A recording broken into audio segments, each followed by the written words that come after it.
On your marks, set. Hi, I am Ira. I am a film student and I am a track and field athlete and a writer. Since you would have guessed by the title of the video what this video is going to be, I'll just tell you that I am a high jumper. And as a jumper, one thing I can tell you about jumpers is that we hate running. We hate running with a passion that not many can understand. Like, we hate running, like, hate it. Like, you give me like 100 different jumping exercises to do in a day, I'll do them happily. I'll be tired, but I'll be like happy tired. You give me like one running workout, and I'll be dead by the end of it. I'll be like, I can't move, I can't get up, I'm running out of breath, I can't do it. That's how I will be. That's jumpers for you. That's how jumpers are. But jumpers are just extremely amazing people. You will never find someone who is as sweet and friendly as a jumper is, because we are used to being treated like second class citizens, because people are always like, oh, sprinters. Athletics to kya, sprinting event hi to hai. Sprinters are kind of the track royalty. They're always given the good headlines, and they're like, oh, the fastest person on the track. Yeah. So we are used to being treated like the second class citizens. And we are pretty understanding because we spend our entire lives explaining to people what our events are. Oh, gymnastics. No, like, no, the no pole vault and high jump are different. No, the bamboo is pole vault. And yeah, triple langdi karke jana. Yeah, that's triple jump. Yeah, long jump is just you jump in the sandpit. No, that is not high jump. High jump is like you go like this over the bar. So yeah, we are pretty patient and tolerant people. I can't say the same about sprinters though. Hmm. I think people are gonna come at me for this and they're gonna be like, how dare you say that about sprinters? But I mean, yeah, like, jumpers are the best people to hang out with. As a jumper myself, this could be a biased opinion, but it's my opinion, so that's fine. I think walkers are severely underrated. I think their event is extremely difficult to do. When you say walking, you imagine like normal walking, how we do, but that's not how walkers do it. Like, there's a special way of walking, and I've been trying to learn it for the past several years, but I haven't like really got the hang of it. Like, a lot of people don't know that walking is a part of athletics, so they're like, huh, walking? Yeah, ये कौन सा event है? But yeah, I mean, it's like a 35-kilometer walk for men's and women's. So, like, it's a pretty difficult event to do. I think they will be more patient and tolerant definitely than jumpers, but like, I'm biased.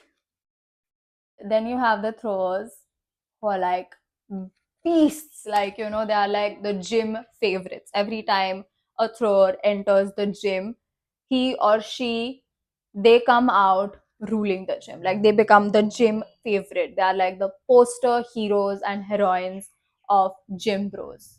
And of course, then you have like multidisciplinary events like heptathlon and decathlon, which have like 7 and 10 events, respectively. The PR of their entire event is based on how friendly they are with each other. Like, every time a heptathlon or decathlon ends, they're like hugging each other and clicking pictures in like these long rows on the track. I have no idea why I'm rating like athletes based on how friendly they would be. So of course, I am trying to method dress as usual. Obviously, I don't look like this when I'm on the track. I'm a lot sweatier, a lot like this on the track. So I'm definitely not this like this for sure. Track and field is such a beautiful event. I don't think I will ever be able to concise into words how beautiful and graceful and amazing and strong this sport is. I think you just have to watch it and feel that.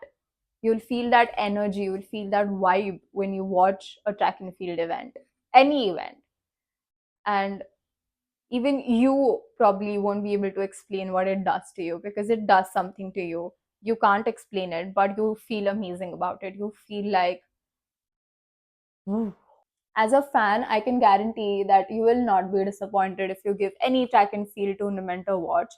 Once a tournament starts, a lot of things are happening simultaneously on a track and field ground. And I think that is what adds to the excitement of the sport. If you're a viewer and you go to a stadium, or even if you're watching it on your TV screens, you will not be disappointed. There will be something or the other going on. Either there will be a long distance race, or there will be a throwing event, a pole vault final happening, or a long jump final happening. Something or the other will constantly be going on. You will be thrilled, you will be fully invested, and before you know it, you'll be rooting for athletes like, "Wow, come on!" Like, you will be like out of your seats, and you'll be jumping and screaming and cheering for them. That's what track and field does to you as a fan, as an athlete, as a viewer. It will bring out those nerves, it will bring out that excitement out of you, because you have Mondo Duplantis jumping 6.30 meters in pole vault and creating his nth world record.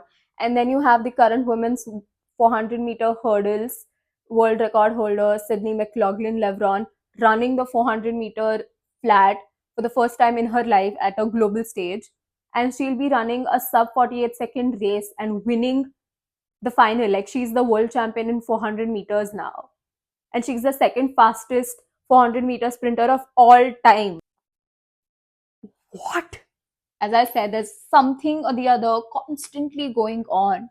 Like, there's no time to breathe, there's no time to, like, collect yourself and be like, "Oh, okay, take a breath." Like, you have a minute to catch before this amazing athlete comes on the track and does something that will blow your mind. No, that is constantly happening. Something or the other is constantly happening, and it's crazy. Whew! It's a lot to pack in. I have so many flyaways that I just can't seem to, like, pin down. I have been doing track and field since I was 8 years old, and I've been there now for more or less 15 years. So I just went and I never left. So the people at the club and my coach especially, I think they're now stuck with me. And I don't know how they feel about it, but I feel pretty good about it. It changed my life. If I could scream from rooftops and tell people how much I love athletics, I would do that. Like, that is the only way I think I'll be able to tell people how much I love the sport. It has given me everything that I am today. Like, I think everything that is good in me uh, has been because I do athletics. I have gotten the greatest of friends. I have been fortunate enough to be training under the greatest of coaches ever. I don't know. I think once I start gushing, I may never stop. Athletics, I love you. I have always loved you. I love you even when I hate you. I love you even when I have to do workouts and I'm like, "I don't want to do it. I'll do anything other than this. Please. I'll do anything other than this. I just don't want to do it." I love you even then. I love you even when I'm given running workouts. I love you always and forever. If I have convinced you enough to give athletics a try, please do give it. And I have directed a documentary on track and field, which will be out sometime next year. And then you will get to know more about athletics if you don't bother to Google it even after this video. And it's such a fun piece of work. And I shouldn't be saying this because I directed it, but I think people would really enjoy it. So yeah, let me know what you think in the comments. Do you agree with me, disagree with me, anything? And you can see my last video somewhere here. You can click on it and watch it. I'll see you in the next video. Bye.